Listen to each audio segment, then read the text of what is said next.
Welcome back students. સો આજે આપણે study કરીશું 11 થી 20 ના વર્ગ અને વર્ગ. લાસ્ટ વિડીયોમાં આપણે 1 થી 10 ના વર્ગ અને વર્ગની મેં તમને શીખવાડ્યા હતા. તો લેટ્સ સ્ટાર્ટ વર્ગ 1 which need a variable time.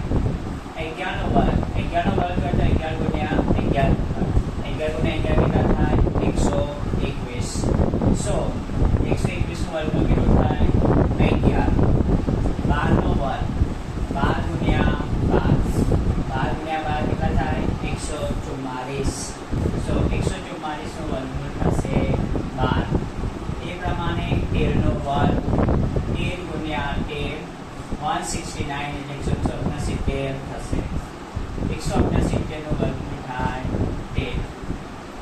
એ જ પ્રમાણે નેક્સ્ટ 14 નો વર્ગ 14 ગુણ્યા 14 કરવાના 14 ગુણ્યા 14. ના ખબર હોય વર્ગ અને વર્ગમૂળ તો હું તમને સરળ રીતે શીખવાડું છું કે કોઈ પણ સંખ્યાનો વર્ગ જો તમને ના આવડે તો એના એ સંખ્યાને એ સંખ્યા સાથે ગુણાકાર કરી દેવો. તો 14 ગુણ્યા 14 બે સંખ્યા એક ચોક 4 એક એકાઈ 1 ચોકી ચોકી 16 વળી પડી 4 એકાઈ 4 ને 1 5 6 વત્તા 0 6 5 ને 4 9 અને 1 એવા તો આવી 106.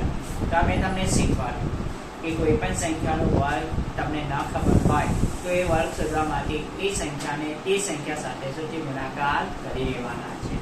તો 196. તો આપણે લખીશું 196 નો વર્ગ કેટલો આવશે 14. એ પ્રમાણે તમે 15 નો વર્ગ 15 ગુણ્યા 15 કરો તો કેટલા આવે 225. તો 225 નો વર્ગમૂળ કેટલો થશે 15 થશે. એ પ્રમાણે 16 નો વર્ગ 16 ગુણ્યા 16 કરો કેટલા થાય તો દેખો હું ફરીથી એકવાર શીખવાડું છું તમને. 16 ગુણ્યા 16 કરીએ જુઓ બે સંખ્યા એક જીરો 1 6 6 1 એકાઈ 1 વત્તા 6 6 36 6 વળી પડી 6 એકા 6 6 ને 3 9 6 વત્તા 0 6 9 ને 6 15 ને 5 વળી પડી 1 ને 1 કેટલા થાય 256.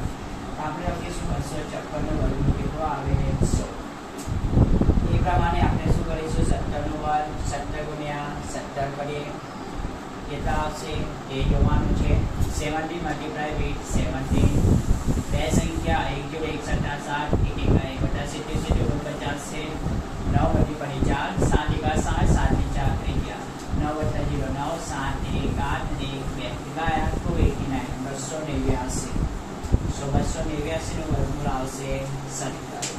એ પ્રમાણે તમારે 18 નો વર્ગ 18 ગુણ્યા 18 કરવાના છે કેટલા થાય છે એ તમારે જોવાનો છે. 18 ગુણ્યા 18 બે સંખ્યા 1 0 1 8 1 1 વત્તા 1 64 4 વળી પડી 6 8 1 8 8 ને 6 14 4 વત્તા 0 4 8 ને 4 12 2 વળી પડી 1 2 3 કેટલા થાય 324. આપણે લખીશું 324 નો વર્ગ આવશે 18.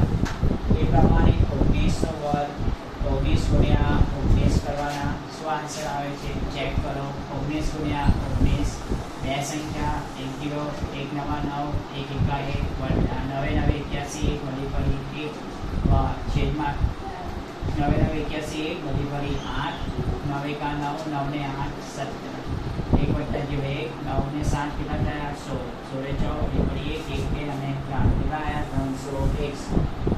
361 નો વર્ગમૂળ કેટલો આવે 19. હવે છેલ્લે છે 20 નો વર્ગ. હવે 20 ગુણ્યા 20 દેખો આગળનો સહેલો છે કોઈ પણ સંખ્યાનો વર્ગમૂળ જેના એકમના અંકમાં 0 આપ્યો હોય તો તેનો વર્ગમૂળ શોધવું સરળ છે.